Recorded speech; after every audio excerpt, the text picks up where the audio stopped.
সংসারের আরো একটি ভিডিওতে আপনাদেরকে স্বাগত জানিয়ে শুরু করছি আজকের ভিডিও। এটা ছিল একটা খুবই স্পেশাল দিন, আমার বাবা মায়ের অ্যানিভার্সারি। আর সকাল সকাল আমাকে ডেকে তোলা হয়েছে মাছ দেখার জন্য। এগুলো আমাদেরই ঘেরের মাছ। আর তারপর সকালবেলা ব্রেকফাস্ট করেই বেরিয়ে পড়েছি যে মায়ের জন্য কিছু কিনতে হতো তার জন্য। আর তারপর বাড়ি এসেই দেখি সন্ধ্যের জন্য প্রিপারেশন নেওয়া হচ্ছে। যেহেতু বাবা মায়ের এটা 25 বছরের অ্যানিভার্সারি, তাই ছোট করে একটু সেলিব্রেশনও হবে।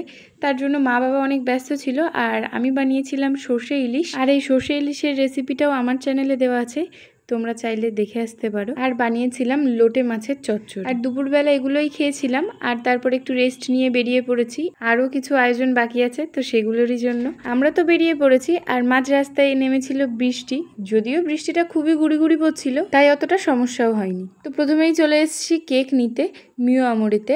আর মিও আমরিতে আসবো কোনোরকম কোনো পেস্ট্রি বা স্ন্যাক্স আইটেম খাবো না, এটা তো হতেই পারে না। তো একটা পেস্ট্রি নিয়েছিলাম ব্ল্যাক ফরেস্টে। আর তারপর বেরিয়েই গেছিলাম ফুলের দোকানে ফুল নেওয়ার জন্য। আর তারপর কিছু ডেকোরেশনের জিনিসও নিয়েছিলাম, কিন্তু সেগুলোর আর ভিডিও করা হয়নি। তো মোটামুটি ভাবে সমস্ত কিছুই নিয়ে নিয়েছি।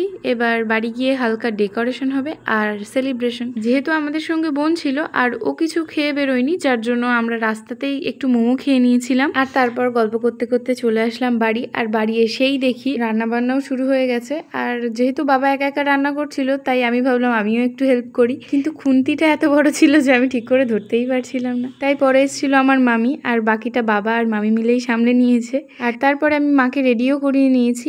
আর এদিকে ডেকোরেশনও মোটামুটি ডান, আর সবাই চলেও এসছে। তো এবার হবে সেলিব্রেশন। প্রথম মা বাবা লজ্জা পাচ্ছিল ঠিকই, তবে এগুলোতে ওরা বেশ এনজয় করেছে। মালার ব্যাপারটা কিন্তু এখানে সারপ্রাইজ ছিল, তো ওরা প্রথমে পড়তেই চাইছিল না, আমরা সবাই জোর করে পরিয়েছিলাম। ফুলটা বের করে আমি বাবাকে দিয়ে বললাম মাকে দিতে, আর মা ফুলটা পেয়ে বেশ খুশিই হয়েছিল।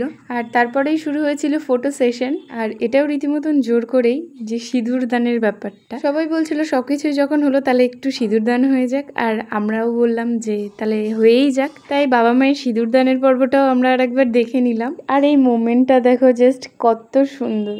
এমনি মেয়েদের কাছে সিঁদুর দানের ব্যাপারটা একটু অন্যরকমই হয়, আর এটা আবার আমার মায়ের 25 বছর পরের অনুভূতি। আর এখানে ছিল আমার জেম্মারা, তাই ওরা রিয়েলিস্টিক ফিল আনার জন্য একটু উলুও দিয়েছিল। আর তারপর শুরু হয়েছিল কেক কাটিং এর পর্ব। খুব ছোটখাটো সেলিব্রেশন হলেও আমাদের কিছু কাছের মানুষরা ছিল, যার জন্য দুটো কেক। আর এদিকে প্রথম কেকটা কাটা শেষ।